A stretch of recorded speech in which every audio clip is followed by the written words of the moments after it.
이 시간 하나님 말씀은 창세기 5장 12절부터 24절까지의 말씀입니다. iOS 52페이지에 있습니다. 창세기 5장 12절부터 24절까지의 말씀입니다.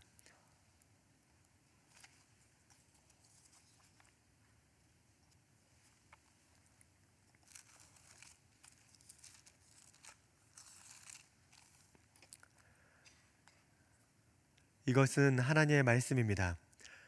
게나는 70세에 마할랄레를 낳았고 마할랄레를 낳은 후 840년을 지내며 자녀들을 낳았으며 그는 910세를 살고 죽었더라. 마할랄렐은 65세에 야렛을 낳았고 야렛을 낳은 후 830년을 지내며 자녀를 낳았으며 그는 895세를 살고 죽었더라. 야렛은 162세에 에녹을 낳았고 에녹을 낳은 후 800년을 지내며 자녀를 낳았으며 그는 962세를 살고 죽었더라. 에녹은 65세에 무드셀라를 낳았고 무드셀라를 낳은 후 300년을 하나님과 동행하며 자녀들을 낳았으며 그는 365세를 살았더라. 에녹이 하나님과 동행하더니 하나님이 그를 데려가심으로 세상에 있지 아니하였더라. 아멘. 오늘 본문 창세기 5장은 아담으로 시작하여 노아까지의 계보가 기록되어 있습니다. 설교를 시작하며 창세기 1장부터 5장까지의 내용을 간단히 요약하려 합니다. 창세기는 말 그대로 창조, 창세기 1장 1절에 태초에 하나님이 천지를 창조하셨다라는 이 선언적 말씀처럼 창조로 시작됩니다. 하지만 3장에 인간의 죄와 그 죄에 대한 형벌이 기록되어 있으며 4장에는 아벨을 죽인 가인의 죄 그리고 가인의 후손에 대한 기록으로 이어지고 있습니다. 즉 창세기는 하나님의 천지 창조 그리고 하나님의 형상을 닮아서 영원한 생명으로 창조되었던 그 인간, 하지만 그 인간의 죄로 인해 죽음이 시작되었고 그 이후로 하나님의 말씀에 순종하는 사람들과 하나님 말씀에 순종하지 않고 하나님께로부터 멀어지는 사람들의 내용이 대조적으로 기록되어 있다라는 것입니다. 그래서 창세기 4장에는 가인의 계보를 통해 하나님께로부터 점점 멀어지는 사람에 대한 계보가 기록되어 있고, 창세기 우리가 오늘 읽었던 5장 본문은 하나님께 순종하는 사람에 대한 계보입니다.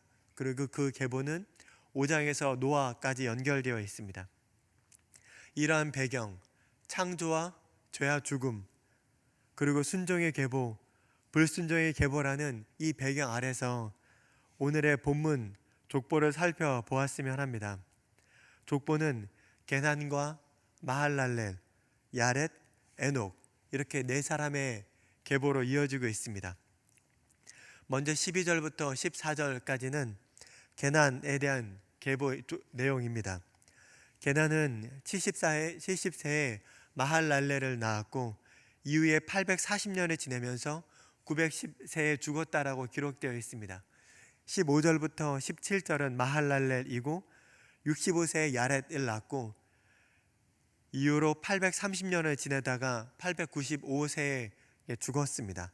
18절부터 20절은 야렛이고 야렛은 162세에 에녹을 낳았고 이후로 800년을 지내다가 962세에 죽었습니다.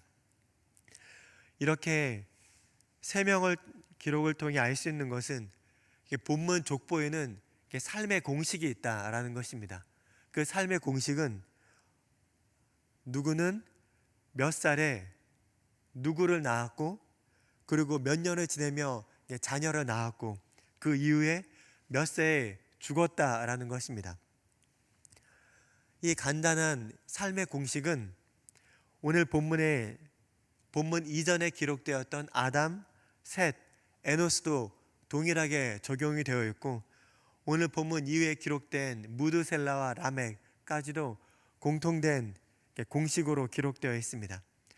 하지만 이 공식에서, 이 삶의 공식에서 유일하게 벗어나는 한 사람이 있습니다. 그 사람이 바로 오늘 본문 21절에 기록된 에녹입니다. 에녹은 65세에 무드셀라를 낳았고 이후에 300년을 지냈다라는 이 내용은 지금까지의 삶의 공식과 동일하지만 에녹은 죽었다, 몇 세에 죽었다라는 기록이 없습니다. 에녹은 이 삶의 공식, 더 정확히는 이 죽음의 공식을 벗어났다라는 것입니다. 모든 사람은 이 공식대로 살다가 죽었습니다. 하지만 에녹은 모든 사람이 피할 수 없었던 이 죽음의 공식을 피했다라는 것입니다. 그러면 오늘 본문에서 이 에녹은 어떻게 이 죽음의 공식을 피할 수 있었을까요? 그것은 에녹을 대상으로 2번 기록되었던 이 동사의 해답이 있습니다. 우리 본문 21절부터 24절까지 말씀을 한 번 더 읽겠습니다. 에녹은 65세에 무드셀라를 낳았고 무드셀라를 낳은 후 300년을 하나님과 동행하며 자녀를 낳았으며 그는 365세를 살았더라. 에녹이 하나님과 동행하더니 하나님이 그를 데려가심으로 세상에 있지 아니하였더라. 아멘. 그 2번 기록된 동사는 바로 동행하다입니다. 22절과 24절에 에녹은 하나님과 동행하였고 그래서 하나님은 그를 데려가셔서 에녹은 죽음을 보지 않고 세상에 있지 않다라고 기록되어 있습니다. 이를 통해 알 수 있는 것은 하나님께서는 하나님과 동행한 에녹을 너무나 기뻐하셨다라는 것입니다. 그래서 에녹을 죽이지 않고 그를 다른 사람보다 훨씬 이른 나이에 데려가신 것입니다. 그래서 이 삶은 참으로 엄청난 삶입니다. 그리고 하나님께서는 이 삶이 너무나 기뻤기 때문에 그를 죽이지 않고 죽음조차 허락하지 않고 데려가셨다라는 것입니다. 사랑하는 명산의 모든 성도님께 꼭 말씀을 드리고 싶습니다. 우리의 삶의 목적이 하나님의 기쁨이 되는 것이라면 이 세상 누군가를 위해 사는 것이 아니라 오직 하나님 한 분만, 그분만을 기쁘게 하는 것이 우리의 삶의 목적이라면 우리는 에녹처럼 살아야 한다라는 것입니다. 하나님께서는 에녹을 기뻐하셨고 그에게 무엇과도 비교할 수 없는 큰 은혜를 베풀어 주셨습니다.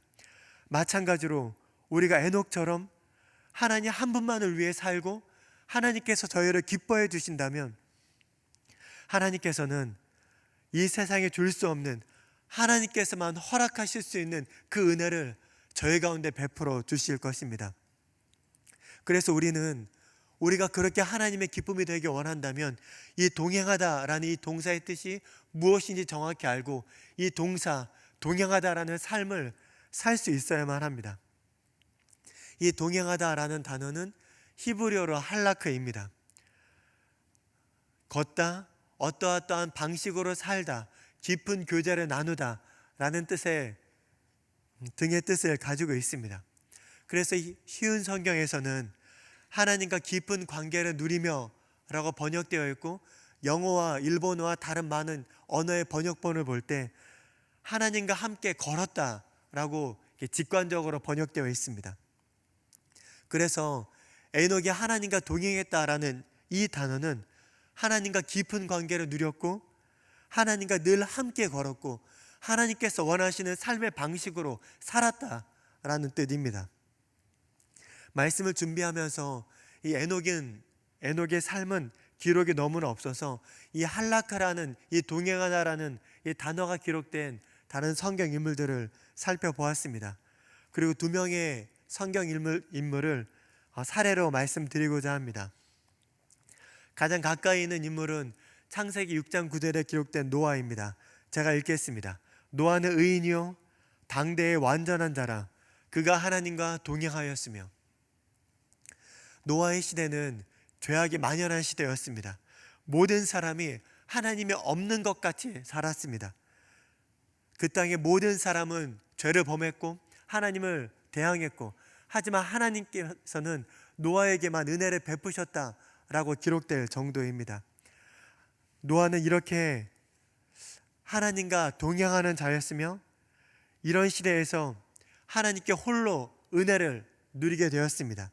이렇게 하나님과 그 시대 가운데 동행한다라는 것은 그 땅의 죄악, 수많은 사람이 모든 사람이 죄악된 길로 행했지만 그 가운데 하나님 한 분만 두려워하고 하나님 한 분께서만 원하시는 그 삶의 방식으로 거룩함으로 살았다라는 것입니다.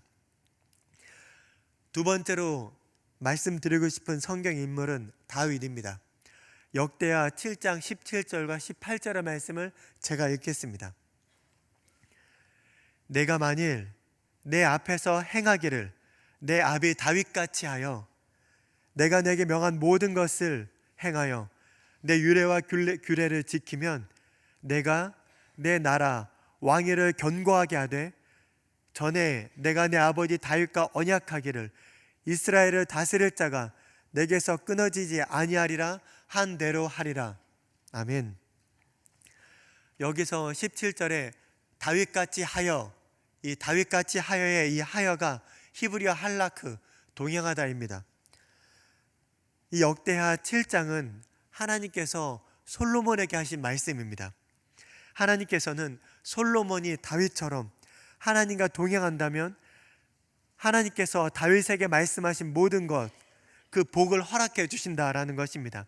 솔로몬이 다윗처럼 하나님께서 말씀하신 모든 것을 행하고 율법과 규례를 지킨다면 솔로몬의 왕위를 견고하게 하며 다윗에게 약속하신 그 영원한 왕권을 허락해 주신다라는 것입니다. 이처럼 다윗은 하나님과 동행하는 사람이었습니다. 하나님의 말씀, 하나님의 율례, 그 규례대로 살았던 사람이었습니다. 그래서 하나님께서는 다윗에게 그 다윗 언약, 영원히 너에게서 왕권이 끊이지 않겠다라고 말씀하신 그 영원한 언약을 허락해 주신 것입니다. 이처럼 하나님과 동행한다라는 것은 이 세상이 악할지라도 그 세상의 흐름에 편승하지 않는 것입니다. 이 세상이 아무리 악하고 모든 사람이 하나님이 없는 것 같이 산다 할지라도 그 가운데 하나님께서 원하시는 거룩함으로 사는 것, 그것이 바로 동행하다입니다. 그리고 그렇게 사는 것은 다윗이 했던 것 같이 하나님께서 하신 그 말씀, 율법, 규례대로 사는 것입니다. 이 세상의 악한 흐름, 그 방법과 이 세상에 말하는 이 흐름, 그 방법을 뛰어넘어 하나님께서 원하시는 그 삶의 말씀대로 일평생을 살아가는 것이 바로 동행하다라는 것입니다. 그리고 하나님께서는 이렇게 하나님만 사랑하고 하나님만 원하는 이 사람들, 그래서 동행한 사람들에게는 하나님께서만 허락하시는 엄청난 복을 허락하십니다. 에녹은 이렇게 하나님과 동행했습니다. 그리고 말씀을 묵상하면서 에녹은 평생을 이렇게 살았겠다라고 생각을 했습니다. 에녹은 이 땅에서의 삶이 365년이었습니다. 성경에서는 하루를 1년으로 계산하기도 합니다. 가장 대표적인 사건이 이스라엘 백성이 40년 동안 가나안 땅을 정탐한 이후에 불순종의 보고를 하고 하나님을 외면했을 때 하나님께서는 하루를 1년으로 계산하시며 광야에서 40년을 머물게 하셨습니다. 우리는 1년 365일을 살아갑니다. 그리고 무엇인가 항상 하고 있을 때 1년 365일을 한다라고 말하는 것이 우리의 관용 어구이기도 합니다.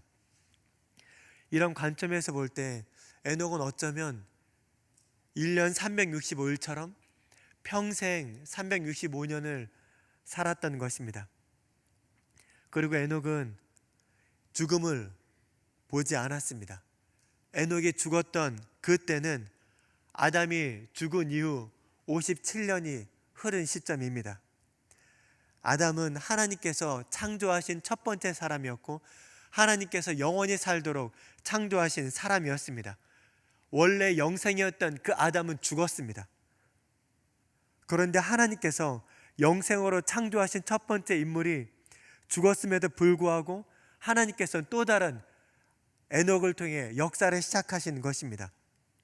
아담의 죽음은 인간이 죄로 인해 죽을 수밖에 없다라는 그 죄의 결과가 모든 사람에게 극명하게 드러난 사건입니다. 하지만 아담이 죽은 지 오래 지나지 않은 그 시점에 하나님께서는 에녹을 통해 죽음을 뛰어넘게 하셨습니다. 아담으로부터 이어진 7대 손 에녹, 그는 하나님께 동행했다라는 이유 하나만으로 하나님께서 직접 창조했던 첫 번째 사람, 영생했던 사람이 피할 수 없었던 그 죽음조차 피했던 사람입니다. 이것은 죄의 결과, 그 죄의 결과로 죽을 수밖에 없었던 그 형벌을 뛰어넘었던 것입니다. 그래서 어쩌면 이 죄의 결과, 그 죽음으로부터, 죄의 형벌로부터 괴로워하고 아파했고 절망했던 사람들이 어쩌면 하나님께서 우리를 용서하실지도 모른다 라는 그 소망, 하나님께서 우리에게 새로운 앞으로의 소망을 주신다라는 그 믿음으로 살아갈 수 있는 은혜를 경험할 수 있었던 것입니다. 이 죽음은 인간이 극복하지 못한 유일한 한계였고 절망이었지만, 이제는 에녹처럼 하나님과 동행할 수만 있다면 죽음을 보지 않고 영원히 살 수 있다는 그 소망이 인간에게 주어진 첫 번째 사례였던 것입니다. 하나님께서는 하나님과 동행하는 사람에게 이런 엄청난 특권을 허락하여 주셨습니다. 절대 인간이 해결할 수 없는 그 죄의 결과까지도 용서받는 놀라운 은혜였던 것입니다. 그래서 우리는 오늘 이 새벽에 하나님과 동행하기로 결단했으면 좋겠습니다. 이 새벽 기도할 때 우리가 이 시대의 에녹처럼 살 수 있기를, 그렇게 동행할 수 있기를 기도할 수 있었으면 좋겠습니다. 그래서 에녹처럼, 노아처럼, 다윗처럼 그렇게 하나님과 동행하며 깊이 교제하며 하나님께서 원하시는 그 말씀 율법대로 살 수 있기를 간절히 소망합니다. 그래서 악하고 무너지고 타락하고 어쩌면 소망이 없는 것처럼 보이는 이 세상 가운데 우리가 그렇게 에녹처럼, 다윗처럼, 노아처럼 신실하게 변함없이 살아갈 때 하나님께서는 이 땅의 모든 한계를 뛰어넘는 은혜를 저희 가운데 주시리라 믿습니다. 우리가 그렇게 살아갈 때 하나님은 정말로 기쁘실 것 같습니다. 하나님께서 정말로 답답하고 힘겨운 마음이 있으셨다면 우리를 통해 그 더운 여름날에 시원한 냉수 한 그릇처럼 우리가 하나님의 마음을 시원하게 해드릴 수 있다라는 소망이 있습니다. 그런 기쁨이 저희를 통해 하나님께 전달될 수 있다면 하나님께서는 저희를 사랑하시어 저희를 기뻐하시며 하나님께서만 허락하실 수 있는 은혜를 주실 것입니다. 다윗에게 영원한 왕권을 주셨던 것처럼, 에녹에게는 죄의 결과인 죽음을 뛰어넘게 하셨던 것처럼, 어쩌면 이 땅 가운데 하나님께서 우리를 통하여서 하나님의 크신 은혜를 베푸시며 우리를 통하여 하나님의 은혜의 역사, 하나님의 놀라운 역사가 이어지게 되리라 믿습니다. 그래서 우리가 오늘 이 소망을 가지고, 이 믿음을 가지고 오늘 하루를 살면서 그렇게 하나님만 바라볼 수 있기를 간절히 소망합니다. 우리는 하나님을 기쁘시게 해드리기 위해서 마치 무엇인가 큰 거를 해야 한다라고 느낄 수 있습니다. 구약 성경에 죽음을 보지 않은 인물이 단 2명입니다. 엘리야와 에녹입니다. 엘리야는 어쩌면 하나님께서 죽이지 않을 만큼 큰 일을 많이 한 것 같습니다. 죽은 자를 살렸고 3년 동안 비가 오지 않았던 그 가뭄을 기도로 끝냈고, 갈멜산에서 엄청난 기도 사건을 통해 영적 전쟁을 통해 바알을, 선지자를 다 죽였습니다. 정말로 죽음을 보지 않을 만큼 합당한 삶을 살았던 것 같습니다. 그에 반해 에녹은 별로 한 게 없습니다. 그냥 성경에 하나님과 동행했다라는 그 문구밖에 없습니다. 근데 그럼에도 불구하고 하나님께서 에녹을 그렇게 죽음을 보지 않고 데려가신 이유는 이 동행하다라는 이 단어가 그만큼 귀하다라는 것입니다. 우리가 오늘 하루 하나님을 위해 큰 일, 엄청난 일을 할 수도 있습니다. 하지만 그냥 오늘 우리의 하루의 삶이 하나님과 깊은 교제를 누리고 하나님과 함께 걷고 하나님께서 원하시는 그 말씀대로 사는 그런 작은 순종의 일상이 되었으면 좋겠습니다. 그런 일상의 삶을 살아간다면 하나님께서는 우리를 정말로 기뻐하시고 우리를 통해 영광을 받아 주실 것입니다. 이 모든 은혜가 우리 가운데 가득하기를 간절히 소망합니다.